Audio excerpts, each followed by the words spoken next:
नमस्ते सभी को। मैं दीपिका जैन। आज हम सभी कक्षा 8वीं का पाठ 6 पढ़ेंगे, जिसका नाम है स्वामी विवेकानंद। यहाँ पर स्वामी विवेकानंद के बारे में इस पाठ के अंदर बताया गया है कि स्वामी विवेकानंद जो है, उनका जन्म कब हुआ था, उनके माता पिता कौन थे, उन्होंने क्या क्या किया, ये सब चीज़ें इस पाठ के अंदर बताई गई है। तो यहाँ पर स्वामी विवेकानंद के बारे में आज हम पढ़ते हैं। सबसे पहले बताया है बहुजन हिताय। बहु यानी बहुत सारे, जन यानी लोग, बहुत सारे लोगों का, हिताय यानी हित के लिए।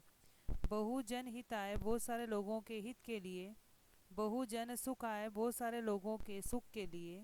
इत्यस्मिन कार्य इस कार्य में संलग्नस्य लगे हुए, इस काम में लगे हुए कि मुझे बहुत सारे लोगों का हित करना है, बहुत सारे लोगों को सुख देना है, तो इस कार्य में लगे हुए स्वामी विवेकानंदस्य, स्वामी विवेकानंद के बाल्यकालस्य नाम, बाल्यकाल का नाम नरेंद्रनाथ आसीत, नरेंद्रनाथ था।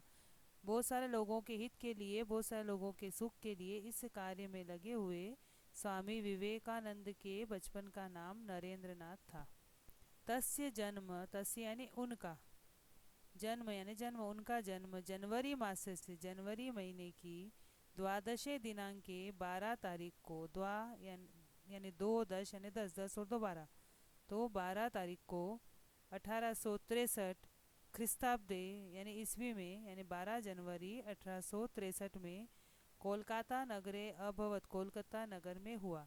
उनका जन्म जो है, यानी नरेंद्रनाथ का जो जन्म है, वह जनवरी महीने की 12 तारीख को, यानी 12 तारीख 1863 ईस्वी में, 12 जनवरी 1863 ईस्वी में कोलकाता नगर में हुआ।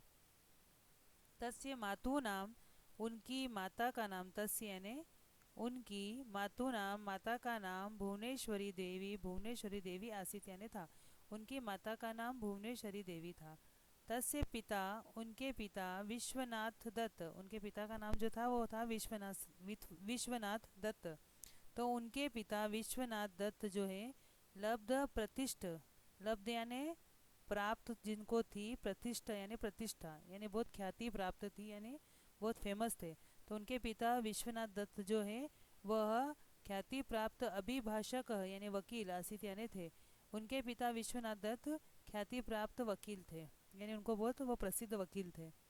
नरेंद्रनाथ बाल्यकाला देव, नरेंद्रनाथ जो है बाल्यकालात, काल का मतलब समय, बचपन के समय से ही, नरेंद्रनाथ बचपन से ही, एव का मतलब ही, संस्कृत अनुरागी, संस्कृत विद्या उनको बहुत अच्छी लगती थी।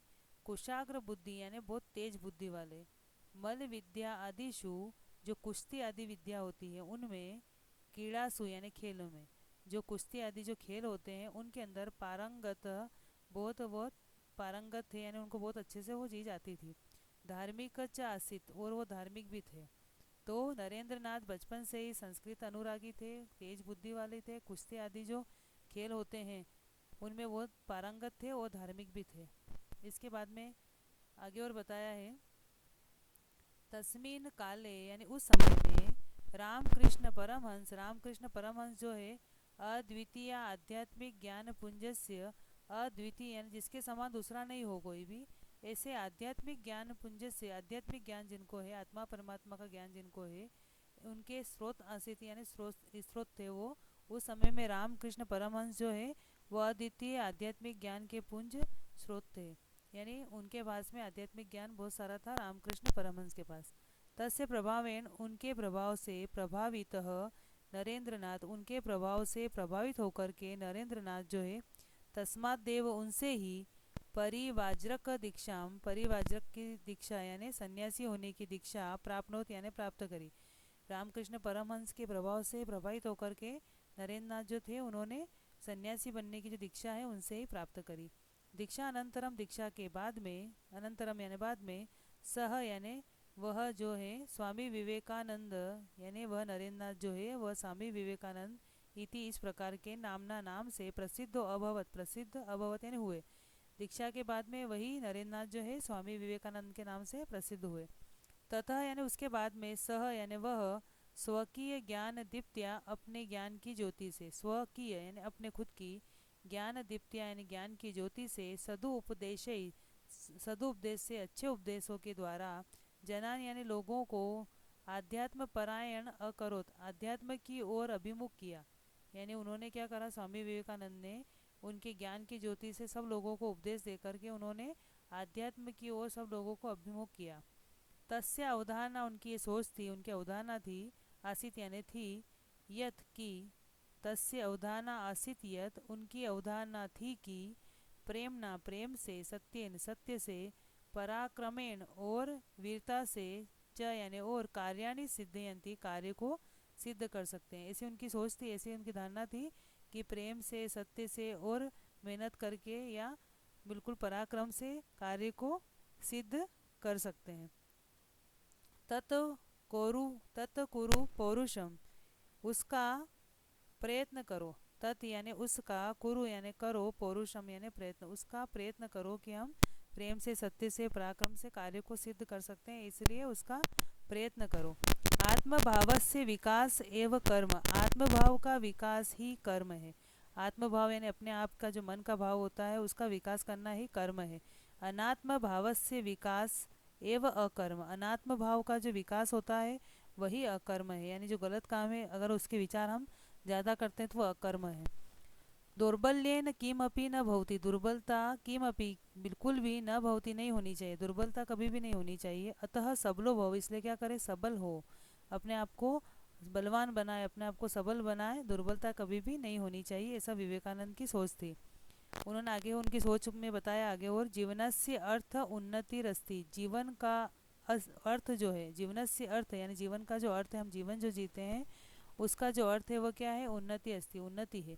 यानी हम जीवन के अंदर उन्नति करें, लगातार अपनी प्रोग्रेस करें, ये जीवन का अर्थ है। हम जिन भी व्यक्ति ने जन्म लिया है तो जन्म लेने के बाद हम ये सोचें कि हमारा जो पूरा जीवन है वो चलेगा, लेकिन जीवन का सही अर्थ क्या है, उन्नति, हम लगातार उन्नति करते रहें। तो उन्नति का मतलब क्या, यहाँ पर पैसा कमाने से मतलब नहीं है कि हम लगातार जो है पैसा ही कमाए, वही उन्नति है।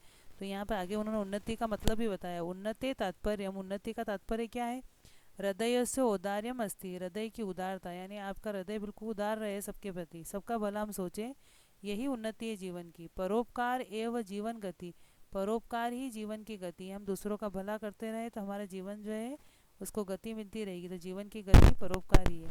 स्वार्थ भाव एवं मृत्यु, स्वार्थ भाव रखना ही मृत्यु है। हम अब केवल अपने बारे में सोचते जाएंगे तो दूसरों को देख करके हम दुखी होते जाएंगे, और धीरे धीरे हमको अंदर ही अंदर जो है हमारा दिल कमज़ोर होता जाएगा और हमें जल्दी मृत्यु हो जाएगी। इसलिए स्वार्थ भाव एवं मृत्यु, स्वार्थ भाव ही मृत्यु है। प्रेम भाव एवं जीवनम, प्रेम भाव ही क्या है, जीवन है। हम पूरी सब संसार में हर व्यक्ति से प्रेम रखेंगे तो सामने वाला भी खुश रहेगा, हम भी खुश रहेंगे, इससे जीवन चलता है। तो प्रेम भाव ही जीवन है। द्वेष भाव एवं मृत्यु, द्वेष भाव क्या है, दूसरों से जलना, दूसरों को नीचे समझना, द्वेष भाव करना, वही मृत्यु का कारण बनता है। प्रेम भाव एवं भक्ति, प्रेम भाव रखना ही भक्ति है, प्रेम भाव रखना ही ज्ञान है। मुक्ति च अस्ति, और मुक्ति है, प्रेम भाव से ही हमको भक्ति भी प्राप्त होती है, ज्ञान भी प्राप्त होता है, मुक्ति भी प्राप्त होती है। प्रेम बिना, प्रेम के बिना, न इदम, प्रेम के बिना वह नहीं है, प्रेम बिना न इदम, प्रेम के बिना वह नहीं है। यत इदम उपासते, जिसकी हम उपासना करते हैं, यानी हम भगवान की भी अगर उपासना करते हैं, पूजा पाठ करते हैं, तो प्रेम के बिना भगवान भी नहीं मिलते, इसलिए कहा गया प्रेम बिना वह नहीं है जिसकी हम उपासना करते हैं। इसमें आगे और कहा है, सर्वथा यानी हमेशा दरिद्र नारायणों, यानी गरीब लोगों की सेवितव्य, सेवा करनी चाहिए। हमेशा जो है, जो गरीब लोग हैं उनकी हमें सेवा करनी चाहिए। यथो, यतो ही बुभुक्षित, जिससे क्या होता है कि जो भूखे व्यक्ति है, दीन है, उपेक्षित है, जिनको कोई नहीं पूछता, उपेक्षा करते हैं सब, दिव्यांग जन है, यानी जो विकलांग है, दुर्बल है, कमजोर है, एव यानी ही साक्षात ईश्वर, वही साक्षात ईश्वर ईश्वर है। तो इसमें कहा गया हमेशा गरीब लोगों की सेवा करनी चाहिए, क्योंकि भूखे, गरीब, उपेक्षित लोग जो हैं और दिव्यांग, विकलांग जो है और दुर्बल है, वही साक्षात ईश्वर है। अतः एतेषाम उपासना एवं, इसलिए इनकी उपासना यानी इनकी सेवा जो है, ईश्वर से आराधना अस्ति, ईश्वर की आराधना है। यानी गरीब लोगों की सेवा करना, इन सब लोगों की सेवा करना ही ईश्वर की आराधना है। इसके बाद में आगे कहा है, चारित्र बलम धार्यत, चारित्र बल को धारण करें यानी चरित्र की शक्ति को धारण करें। अनेनेव सर्वत्र विजयो भविष्यति, अनेनेव यानी इससे ही, चारित्र की शक्ति से ही सर्वत्र विजय, सब जगह विजय भविष्यति होती है। यानी हमारा कैरेक्टर अच्छा होगा तो हमें सब लोग पूछेंगे और आगे हमें जो भी हम चाहते हैं वो हमारी विजय होती जाती है। दाता भाव, देने वाला बने यानी हमेशा लेने की कामना नहीं करनी चाहिए, देने वाला बने। प्रतिग्रहण से कामनाम, प्रतिग्रहण की कामना यानी वापस लेने की कामना माँ कुरु मत करो, यानी देने वाले बने हमेशा, वापस रिटर्न में हमें वापस वो व्यक्ति कुछ दे ऐसा मन में विचार नहीं करना चाहिए। वसंत व लोक हितम चरत, वसंत के समान लोगों का भला करना चाहिए, वसंत के समान लोगों का भला हम करें। जैसे वसंत के समान, वसंत ऋतु कल्याणकारी होती है, उसी प्रकार से वसंत के समान हम भी लोगों का कल्याण करते जाएं। परोपकार परम पवित्रम कार्यम अस्ति, परोपकार या दूसरों का भला करना वो क्या है, एक बहुत ही परम पवित्र कार्य है। परोपकारेण चित्तम शुद्ध यति, परोपकार करने से, दूसरों का भला करने से मन जो है, चित्तम यानी मन, शुद्ध हो जाता है। जब भी हम किसी की मदद करके आते हैं, भला करके आते हैं, तो हमें मन में बहुत खुशी होती है। तो परोपकार जो क्या करता है, मन को शुद्ध करता है। अनेनेव ईश्वर प्राप्ति संभवा, इससे ही ईश्वर की प्राप्ति संभव है। जब हम दूसरों का भला करते जाएंगे और मन बिल्कुल शुद्ध हो जाता है तो इससे ईश्वर की प्राप्ति संभव हो सकती है। सह वेदांत प्रचाराय, वह जो विवेकानंद थे वह वेदांत के प्रचार के लिए स्वकीय अखिलम, स्वकीय यानी अपने, अखिलम यानी पूरे, जीवनम यानी जीवन को समर्पयामा समर्पित कर दिया। जो स्वामी विवेकानंद थे उन्होंने वेदों के प्रचार के लिए अपना पूरा जीवन समर्पित कर दिया, वह सब जगह जाकर के वेदों का प्रचार करते थे। तेन हिंदू धर्म संस्कृतिश्च प्रसारित, उन्होंने क्या करा, हिंदू धर्म की और संस्कृति का प्रचार किया। स न केवल, वह जो स्वामी विवेकानंद थे उन्होंने न केवल परिवाज्रक सन्यासी थे वो, अपितु परोपकारी, बहुत बड़े परोपकारी, दूसरों का भला करने वाले थे, दाता थे, देने वाले थे, लोक सेवक थे यानी लोगों की सेवा करने वाले थे, महान देशभक्त चासित, वो महान देशभक्त भी थे। तो स्वामी विवेकानंद न केवल एक सन्यासी थे, परोपकारी थे, दाता थे, लोक सेवक थे, बल्कि वह महान देशभक्त भी थे। शिकागो नगरे, शिकागो नगर के विश्व धर्म सम्मेलने, विश्व धर्म सम्मेलन हुआ था शिकागो नगर में। सब भारत से प्रतिनिधि अभवत, वह भारत के प्रतिनिधि हुए, अभवत यानी हुए। शिकागो नगर में जब विश्व धर्म सम्मेलन हुआ, सारे संसार के वहाँ पर धार्मिक लोग जब इकट्ठा हुए तो वहाँ पर उनको भारत की तरफ से प्रतिनिधि बनाया गया था। देशे देश विदेशेषु, देश और विदेशों में तस्य बहव शिष्य अभवन, उनके बहुत सारे शिष्य हुए। जहाँ जहाँ भी वो घूमे वहाँ पर उनके बहुत सारे शिष्य हो गए, देश में भी और विदेश में भी। आंग्ल देशियाम यानी इंग्लैंड में, आंग्ल देश यानी इंग्लैंड में, कुमारी नोबल, जो कुमारी नोबल थी, इंग्लैंड की रहने वाली थी ये, या अनंतरम, या ये जो है बाद में जाकर इनका नाम क्या पड़ा, भगिनी निवेदिता इति नामना प्रसिद्ध, इस नाम से फेमस हुई। इंग्लैंड की थी कुमारी नोबल, जो बाद में भगिनी निवेदिता इस नाम से प्रसिद्ध हुई। तस्य प्रिया शिष्य, वह उनकी क्या थी, प्रिय शिष्य बनी बाद में, अभवत यानी हुई, प्रिय शिष्य अभवत, उनकी प्रिय शिष्य हुई। सह यूनाम कृते, ये स्वामी विवेकानंद जो थे, यूनाम कृते यानी युवाओं के लिए, यूनाम यानी युवाओं के, कृते यानी के लिए, स्वामी विवेकानंद युवाओं के लिए विशिष्ट प्रेरक थे, यानी सब इनकी प्रेरणा पर चलते थे। पथ